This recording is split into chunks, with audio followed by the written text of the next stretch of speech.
Hello and welcome to Miles to Go. I'm Miles O'Brien. It's Thanksgiving weekend 2024, a little more than 3 weeks since the November 5th, 2024 presidential election. Time flies like a turkey. You know, on election night, I was in Georgia on assignment for the PBS NewsHour. I hadn't even booked a return flight home because I wasn't sure if I would make it for Thanksgiving. We were prepared to hunker down and cover a long aftermath of a razor-thin close election. Political accusations, legal challenges, you know, the election was rigged kind of thing. But it wasn't too late in the night before it became apparent there was nothing thin about that election. In Georgia, Donald Trump won by a 2.2% margin. Now, that equates to more than 116,000 votes. Nationwide, the margin was 1.6%. That's about 2.5 million votes. Republican allegations of a rigged election evaporated. No injunctions, no Sidney Powell, no Rudy Giuliani. And I was on a flight home on Wednesday, the 6th. And right now I'm working through my tryptophan hangover here at home. A margin like that is not a landslide, but it is too big to rig. And this is what every elections supervisor all across the country hopes for. It means they too can enjoy Thanksgiving. Stuffing instead of allegations of ballot stuffing, so to speak. Now, that does not mean that this was a perfect election. The vulnerabilities are still there, of course. But maybe, just maybe, this creates an opportunity to have a less politicized, fact-driven discussion about how to improve election security. Maybe. Now, whenever I begin to think about a story in this realm, my first call inevitably is to the great J. Alex Halderman. He is a professor of computer science and engineering at the University of Michigan. And over the past 15 years, he has been at the forefront of researching the vulnerabilities and looking for safeguards within our election systems. I consider him definitive on these subjects. He is nonpartisan and he is fact-driven, which is a rare thing in this world these days. I think after you listen to this interview, you're going to agree with me. We talked about the cybersecurity threats that continue to grow here in the U.S. as it relates to elections, how Georgia's system performed, challenges that local governments face, very asymmetric, given that hacking comes from well-funded state actors. The bomb threats in Georgia, whether that suppressed turnout and may have impacted the election, whether Elon Musk's Starlink system used to convey votes in some places might have enabled some fraud, the so-called duty to warn letter to Vice President Harris, the open letter to President Biden and Vice President Harris requesting a nationwide forensic audit of the election, and ultimately Alex's hope that this election gives a little bit of breathing space to have a real discussion about how to fix our system here marching forward. So without further ado, let's get to a fact-based discussion about election security and integrity in the United States.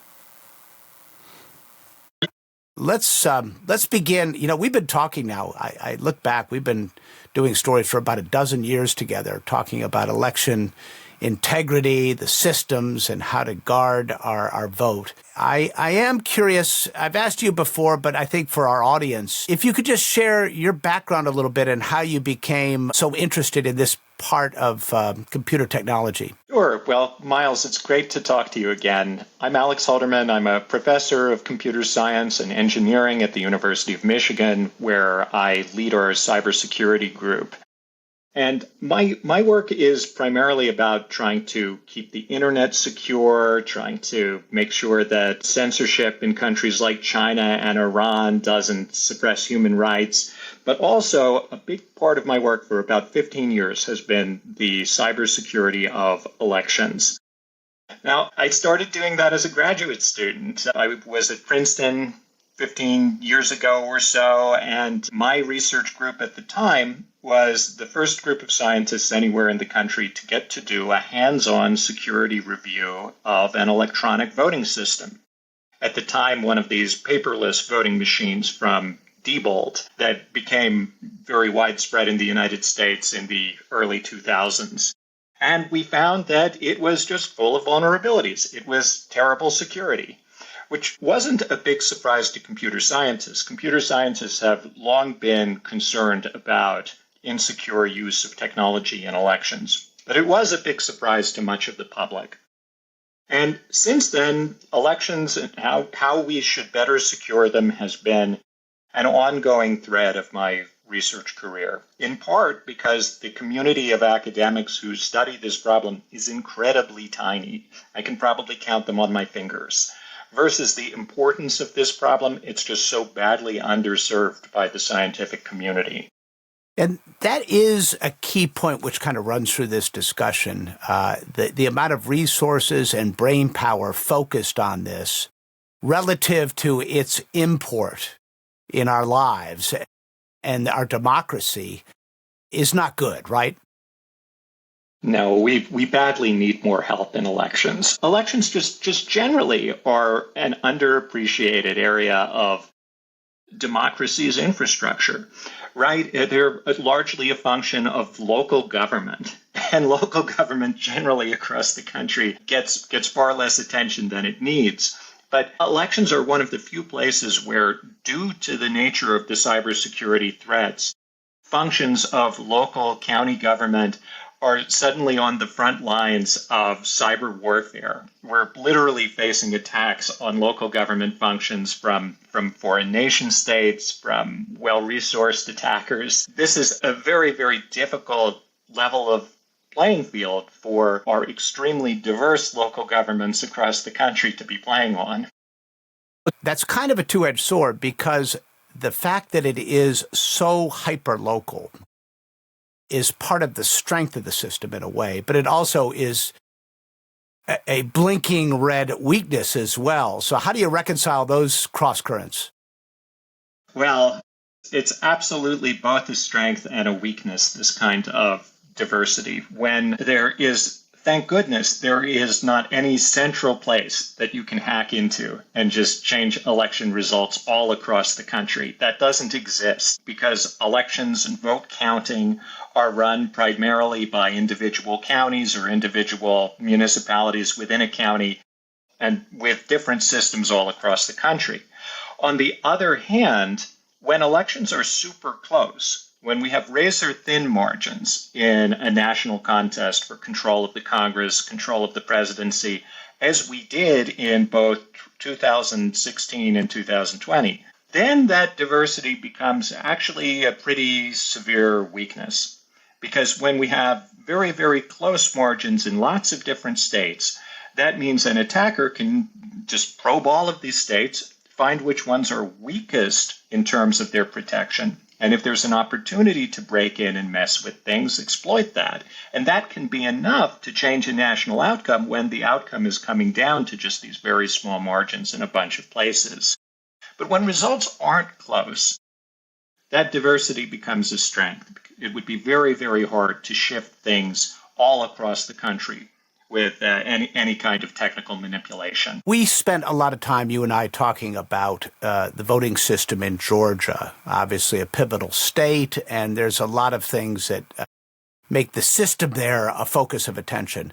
It's interesting, if you look at the history, kind of out of the 2000 election, the famous hanging Chad election, the state moved toward these Diebold system, which you referenced. And the Diebold systems really had no physical paper trail between a voter's intent and the count, which was not good. And eventually a federal court gets involved, and there's a complicated tale here, but they end up with these so-called ballot marking devices made by Dominion, which is a familiar name in this world, given the lawsuit against Fox. Much longer story there, but the question I had for you is, you were able to demonstrate a series of relatively easy, it seemed, exploits that somebody could do to hack these machines. In the wake of this election, did you see any evidence of that, or did the Dominion machines, given the subsequent audits and checks, did they perform accurately in Georgia? I have no idea whether the Dominion machines in Georgia performed accurately this time. But what we do know, what we can say with high confidence, is that Donald Trump really did win the state of Georgia. And that's because Georgia just wasn't close this time. Right? We have a margin in Georgia of, what was it, between 2 and 3%, something like that. So it would be very difficult to change an election by that large a margin through hacking the voting equipment without there being widespread signs of problems. On the other hand, the past two elections in Georgia, the past two presidential elections, the margins were razor thin. They were a fraction of 1%. And in an election that was that close, the style of universal use ballot marking devices that are used in Georgia, we cannot know for sure that the outcome is right, because there's no way that you can audit the paper trail, you can recount the paper trail, but if enough ballots were changed by malfunctioning or hacked machines before they were printed, that could change the way enough ballots are marked to change that outcome without causing enough people to notice to raise a widespread alarm. And we can talk about why that is in more detail. So my conclusion would be, however, that maybe error or fraud could have affected the results by a small margin in a place like Georgia with their style of equipment without it raising red flags. It very likely could not have changed it enough to alter a result like the 2024 Georgia result. It's just too big a margin. This brings us to an important point, and it reminds me, actually, believe it or not, a little bit about climate change. People start talking about a degree or two, and they say, big deal, right? When you talk about a percentage or two in an election, that is a big deal. Just walk us through why that makes it difficult to imagine, sticking a pen in a machine and changing the outcome. So I was truly terrified going into the November 2024 presidential election, because when you looked at the pre-election polls, the prediction from the New York Times, from others, was that there might be at least up to six states that had margins of victory of less than 0.5%, like just small numbers of votes affecting the difference. And our election system is just very, very poorly equipped to deal with such tight contests. That's because dealing with razor-thin margins in high-stakes contests, that stresses the accuracy of the whole system. Small mistakes due to human error can sometimes shift results by amounts that could conceivably affect a result of that size. The kinds of security checks and audits that we have are sometimes designed for giving high confidence in terms of larger margins than that. And it absolutely stresses that the technology involved, the people involved, and the public, when margins come down that close, people just have a much harder time believing the results. The joke in the election community, the election officials' prayer is, please let it not be close. Well, the prayers were answered this time. It was surprisingly less close than people thought. And you're either really excited about that result or really bummed out about that result, depending on your political affiliation. But if you're an election official, or if you're me, you're greatly, greatly relieved. Because for the first time in 12 years, we don't have a result that is so close that large swaths of the public don't believe it. We don't have a result that's so close that, well, there's a chance that it could be wrong. And let me explain a little bit more why that is. So if you look back at 2016 or 2020, both of those contests were decided by the electoral votes from roughly 3 states, depending on the election, were enough to swing one way or another the presidential outcome. And if you look at the 3 states that would have had to be wrong to change that in 2016 or 2020, the number of ballots that would have had to be altered to flip the presidential outcome in either time was, maybe 30, 50,000. A very, very small number of ballots in an election with order 100 million voters, right? So that's what a small fraction of votes would need to have been miscounted or altered in order to change either one of those results. We don't see something like that this time. There were margins of 1%, 2%, 3% in all of the closest states. You're talking about hundreds of thousands of ballots or more. We have nationally Donald Trump has won by, I guess, more than 2 million votes now. And now that the final count is almost in, it's just much, much less likely that an attack on individual states could have shifted enough votes to change that outcome. But moreover, the just overall pattern of how voters decided this election shows a rightward shift almost all across the country. And it's just, there isn't any inconsistency where you see, these particular states buck the trend. Isn't that suspicious? Or these particular regions did. It's all kinds of equipment. In fact, even you see a rightward shift in most of the jurisdictions that counted their ballots entirely by hand, as some parts of Montana and some parts of New England do. So we don't have a pattern this time that is amenable to having been decided by fraud.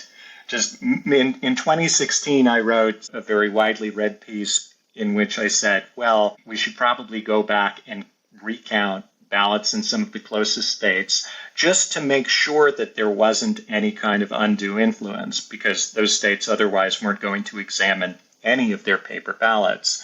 And that led to recount efforts in Michigan, Wisconsin, and Pennsylvania. But even then, I wrote, look, the 80% chance the results are accurate. There's just still enough room for doubt that we probably should make sure so that people can have 100% confidence. This time, going into it, I would say 99% plus chance that the outcome is right. It's just hard to even conceive of a pattern of technical fraud that could have changed the results of this election. 99%, which is probably about as good as anything gets in your work.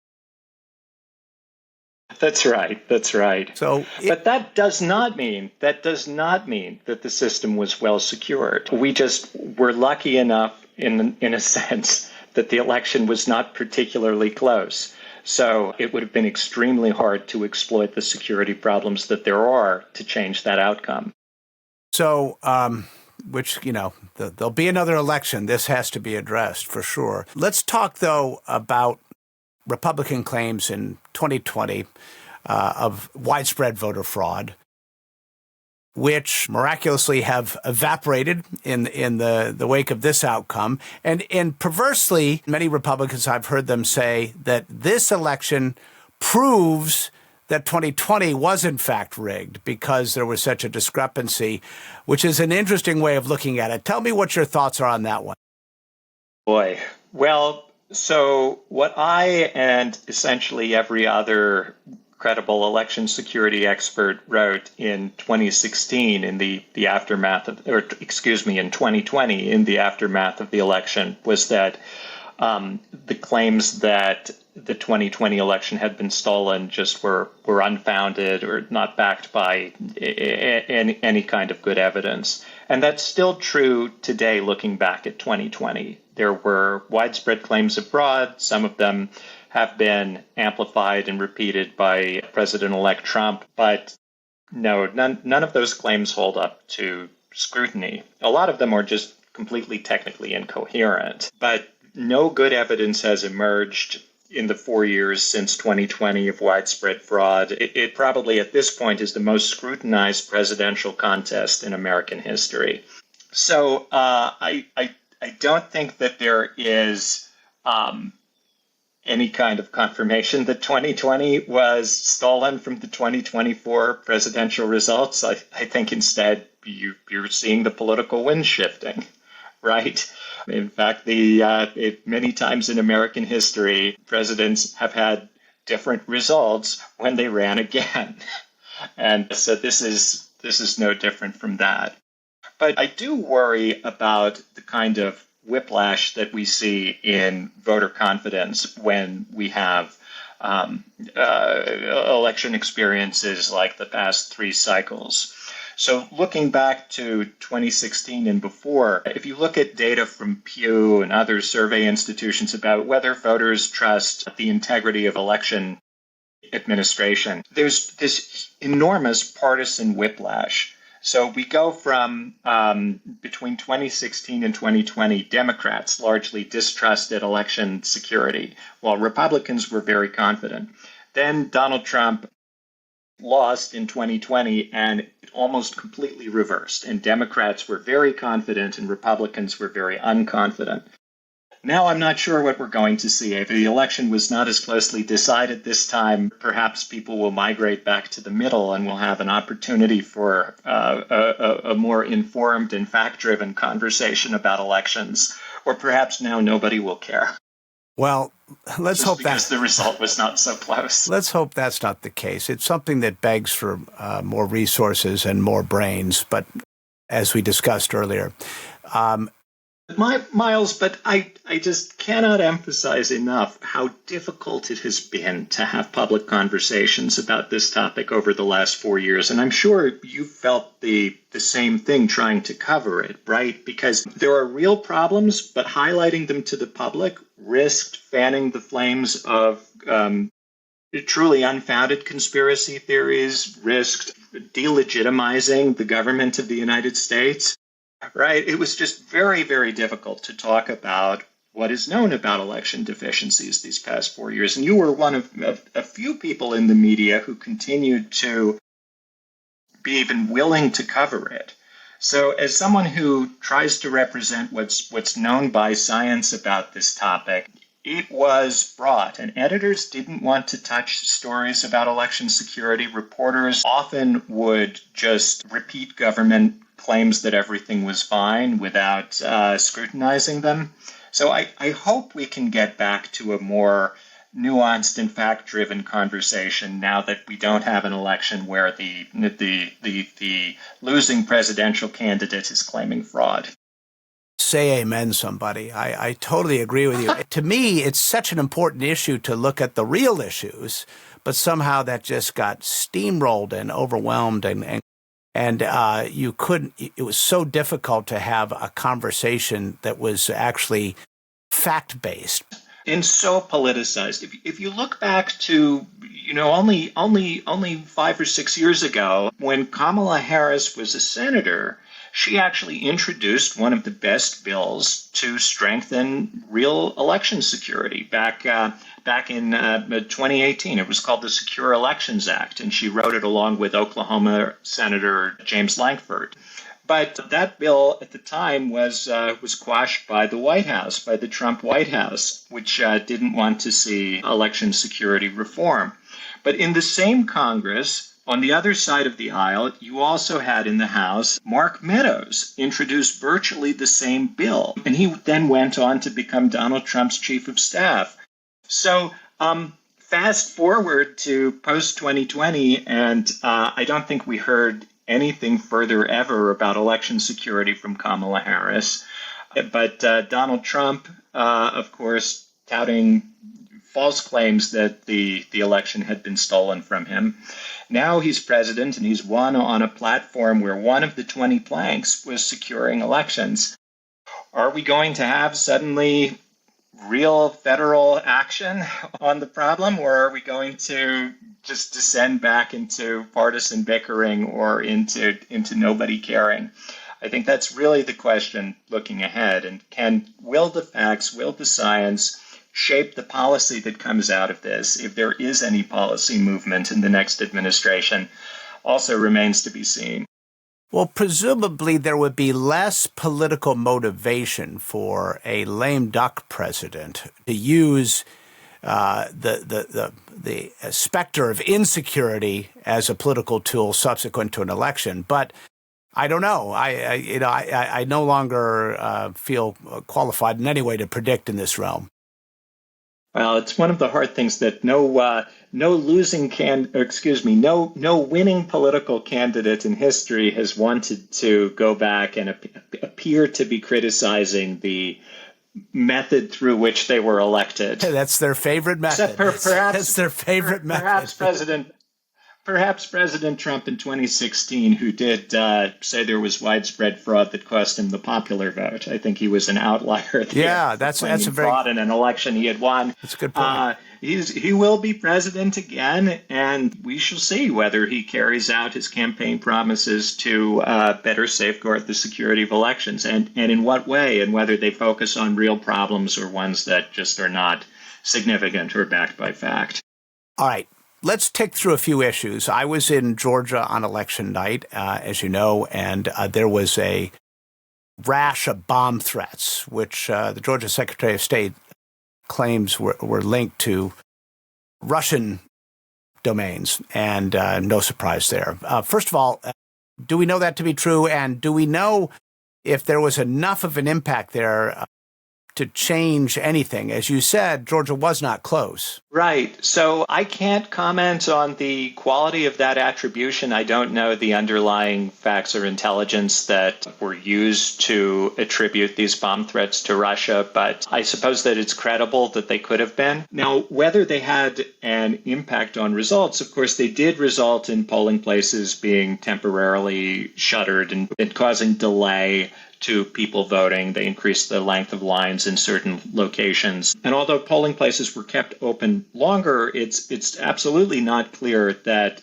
that was enough to make up for it. Some voters who arrived at the polling place and couldn't vote immediately surely did go home. So it could have suppressed turnout in those areas. I'm aware of some work in progress that is analyzing the data and is apparently finding statistical significance to a drop in turnout in the areas that suffered from the bomb threats. So I think they probably did have some impact, but it would have been very unlikely to have been nearly enough to affect the result in Georgia, which was thankfully not razor thin. But imagine the alternate universe where the election really did come down to just Georgia's electoral votes, and it was a razor-thin margin. These bomb threats could have made a difference. So that's another illustration of why it's just such a relief to the whole system that the presidential contest wasn't as razor-thin as it was the last two cycles. You know, it's worth pointing out, though, as much time as you have spent trying to find vulnerabilities in a computer system, really a phone call is all it takes to tilt an election. What is that term that hackers use? Social engineering, right? Social engineering, yeah. A phone call, the social engineering could have just as much of an impact in some ways, maybe. Absolutely. There are all kinds of ways that people can have impact. You don't even have to hack an election to discredit it. You just have to you just have to make people believe that you did. Right. So I think where the technical faults worry me more, and again, this is especially in the closest elections, is the propensity for things to be wrong without people knowing that something could have changed the results. Okay, so go ahead, finish. Yeah. So it's absolutely significant that these bomb threats appeared to have had some effect, and it's something we should worry about being repeated the next time. But it's yet another thing to worry about on top of the issues that we already have. Aside from the bomb threats, which since I was there, I knew a lot about, were there many other instances of disruptions of that order that you're aware of? So there were glitches of various kinds, as there are during virtually every election cycle, and glitches predominantly caused by different kinds of human error or poor design of some procedure or some software. In Battle Creek, Michigan, for instance, they missed uploading a large number of ballots in one very close state house contest that took it from a fairly large lead to a very razor-thin contest after those ballots were correctly included, and it's now going to go to a recount. Things like that happen in various jurisdictions, including in parts of Georgia, where batches of ballots were initially, in a few places, were not properly included or were excluded or double counted. And those things now in Georgia have been surfaced as part of some of their post-election procedures. But this kind of thing where it's just glitches and human error, that can sometimes affect the closest results. That's why it's useful to have a recourse to an audit or a recount, especially in elections that have extremely thin margins. But they're not evidence of a pattern of problems that could be attributed to hacking the way that these bomb threats were. So let's talk about a few other things that have come up. There's a pair of letters, essentially, to the White House.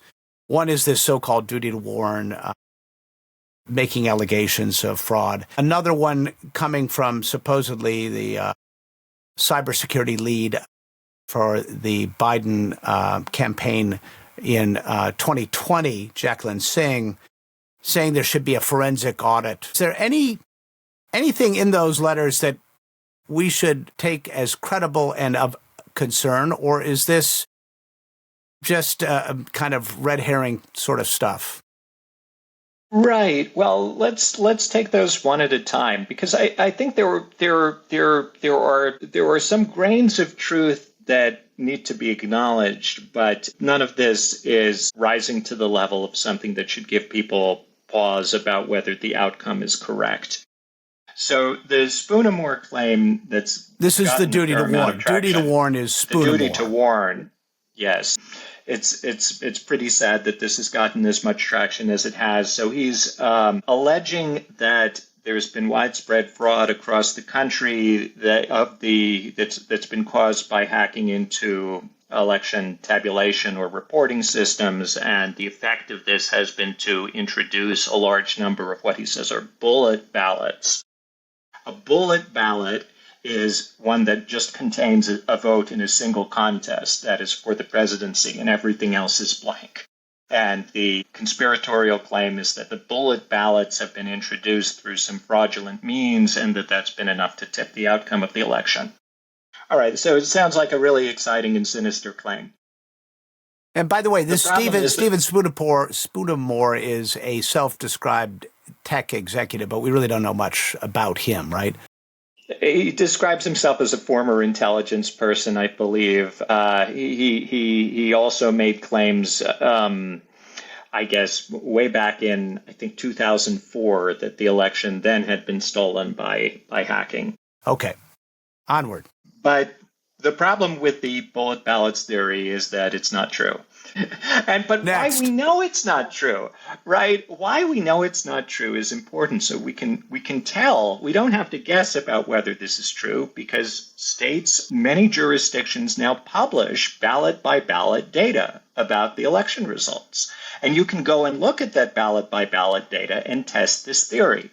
So this didn't used to be the case 8 years ago or more. But since 2020, when in the wake of 2020, many grassroots election skeptics started demanding that jurisdictions publish detailed ballot-by-ballot data. It's become a lot more common. And I think that's a very valuable form of transparency for exactly this kind of reason, for dismissing such claims. So we can look at ballot-by-ballot data from Georgia, from Nevada, from places like San Francisco, California, and just count the number of bullet ballots. And colleagues and I have done that in various jurisdictions, and what we find is, in fact, there aren't an overwhelming number of Trump bullet ballots. There are approximately the same number, depending on the jurisdiction, for both candidates. So the Spoonamore theory just is false. Well, you can check it from the data. It's, voters are allowed to vote for just the president, right? I mean, just because it's a bullet ballot, does that mean it is in some way tainted? No, and we've seen the same kind of pattern in past elections. If there's one much higher profile contest than the others, then a bunch of voters who really only care about that contest just leave everything else blank. In Georgia, there were far more bullet ballots than there were 4 years ago, But that's probably because 4 years ago, there were also very high-profile Senate contests. So voters who voted for the president also voted for those. But this year, there are no Senate contests in Georgia. But again, when you look at the bullet ballots, they're approximately the same number or similar magnitude for both candidates. Okay, let's move to Jacqueline Singh, an open letter to President Biden, Vice President Harris. Long and short of it is she's demanding a forensic audit of the election. And one of the things worth pointing out here once again is that there's not a single audit to be done. There are thousands of audits, actually, if you think about it, when you get down to the localities. But explain, first of all, how heavily audited is the process already at the local and state level? Right. So it's a really complicated question, unfortunately. Yeah. So audits, post-election audits are practiced in most jurisdictions in one form or another.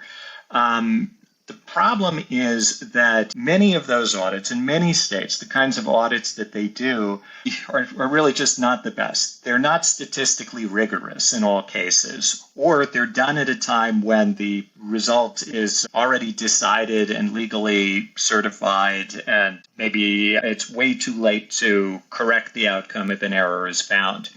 What scientists have been calling for many years, and this is the consensus view of the national academies, is that all states, after every statewide or federal contest, should conduct what's called a risk limiting audit. And this is an audit where people go back and hand count enough paper ballots to know with high statistical certainty that the entire outcome is right. Now, only a handful of states do that. And only the handful of states that do it don't do it in every contest yet. So we're way behind in getting the kinds of audits that experts want and the kinds of audits that will detect problems and correct them, even in the closest contests. Instead, what we have in most states are what are called traditional audits. And traditional audits were really not designed for statistical rigor or for correcting problems. They were designed perhaps for surfacing problems if we get lucky. So, all of that is more of a problem in really close elections than it was this time. This time, because the results weren't razor thin in any state, even traditional audits in some states are likely to be able to detect fraud that would have been of a magnitude enough to change the problem. That is, at least if they have a good paper trail behind the ballots. And the standard that experts generally are looking for is hand-marked ballots being the best kind of evidence of the voter's intent. So places like Georgia, where the ballots aren't marked by hand, or places like Louisiana, where they don't even have any paper trail, those are much bigger problems for any kind of audit of the tabulation. But what Jacqueline Singh is calling for is different. So she's calling for what she's calling a forensic audit.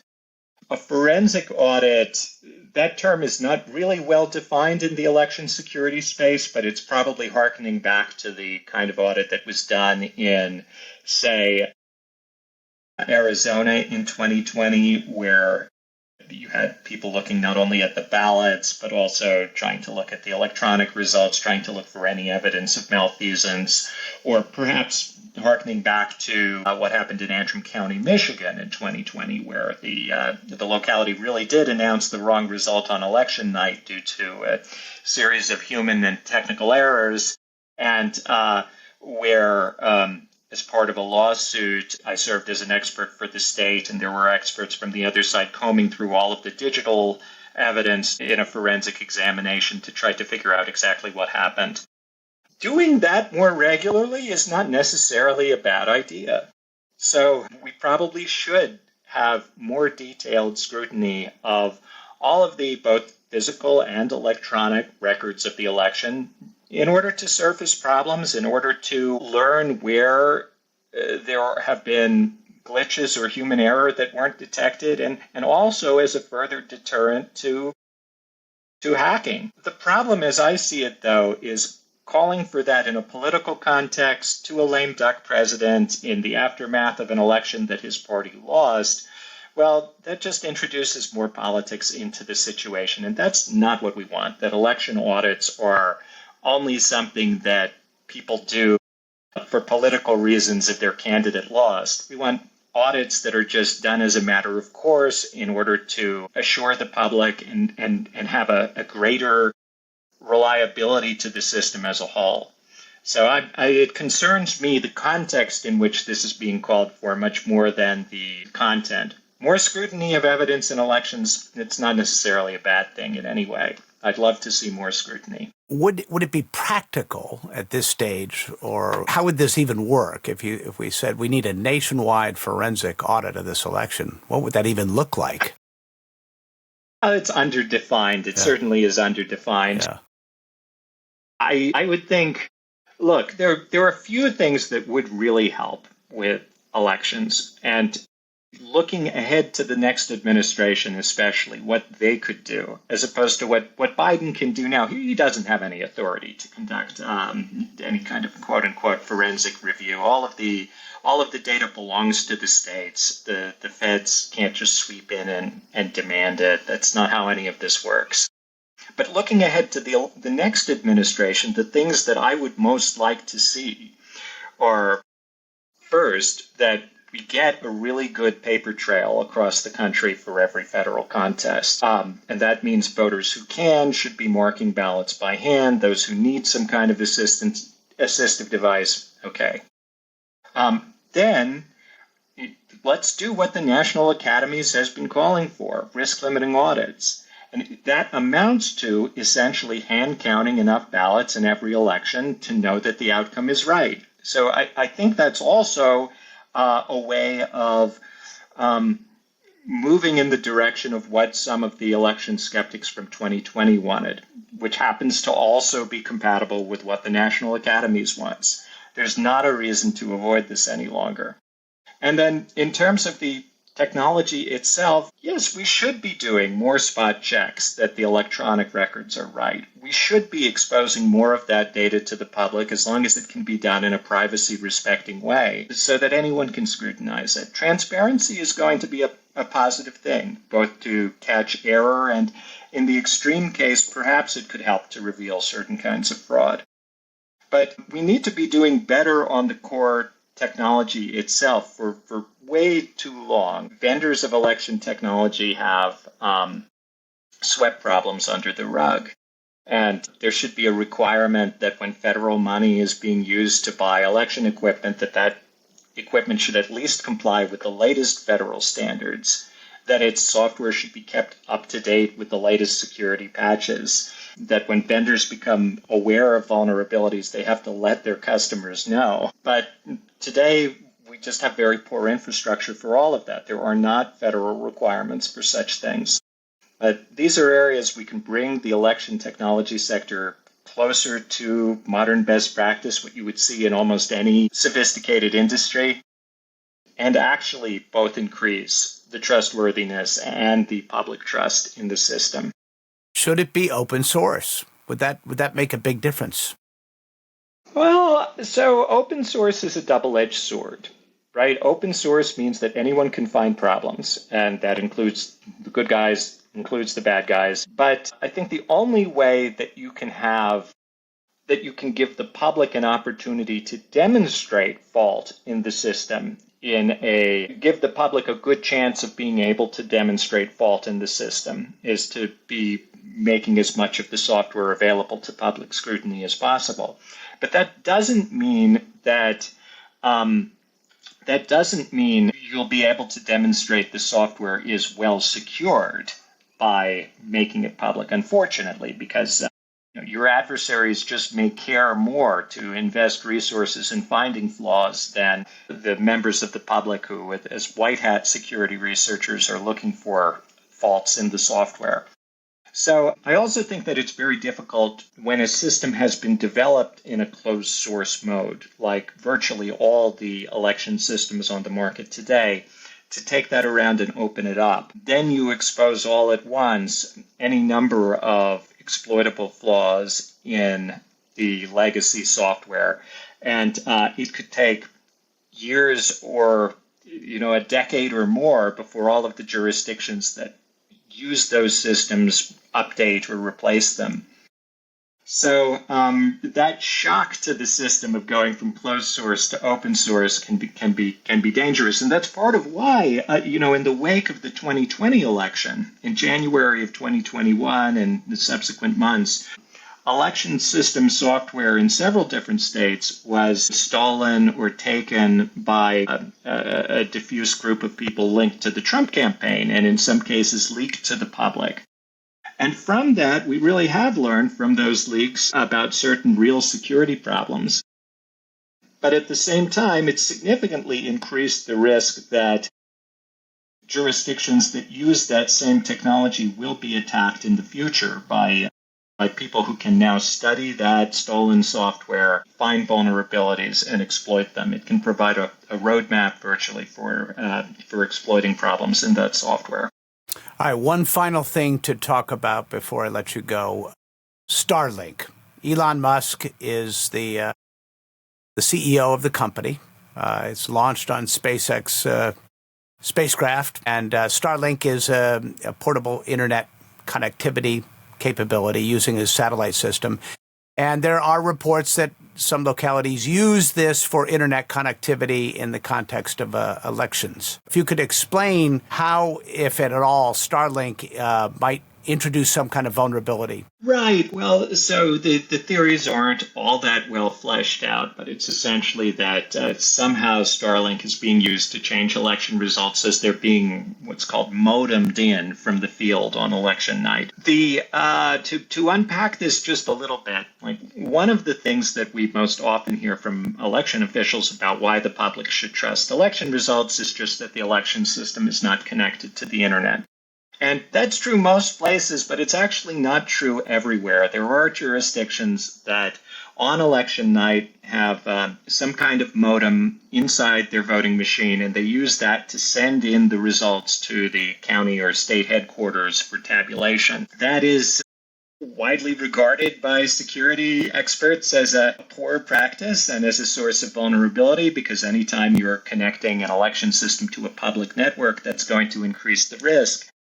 And although oftentimes it's not directly on the internet, officials will tell you instead they're using some private cellular VPN, something like that. But the backhaul for those is carried over internet networks. It's still a wireless network. It's still many of the same vulnerabilities. And as we saw just in the past few weeks, there are sophisticated attackers who sometimes attack cell phone network providers, as this Chinese attack that's been linked to efforts to eavesdrop on candidate Trump and candidate Harris during the campaign. So there are real risks that involve network-based transmission of election results. Probably not a lot of those results are being transmitted over Starlink, however. That's going to be a very small number of jurisdictions, just because what most people are using is traditional cellular networks or traditional landline phones. So, and even then, it's only a small subset of jurisdictions that do any kind of modeming. In most cases, results are sent back by physically moving some piece of media, a USB stick or a memory card, back to the election headquarters. So I don't think there's a lot of credibility to this, and the best states, the ones that have the best post-election procedures, could easily detect such an attack, because every ballot scanner prints out what's called a poll tape, a summary of the results that it counted on election night. So during the post-election procedures, during what's called a canvass, in many states, people will compare by hand what's on that poll tape to what were the official results, just to make sure nothing was changed during transmission. Now, unfortunately, like everything else in elections, not all states currently do that check. Not all states do it well. But in the jurisdictions that do, it gives you a high level of confidence that things didn't change during transmission.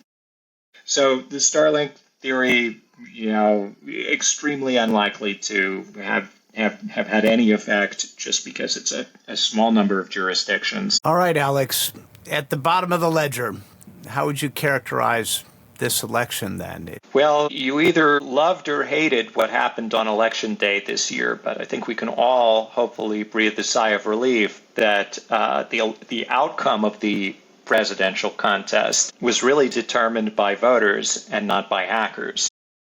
But we have to look forward to next time.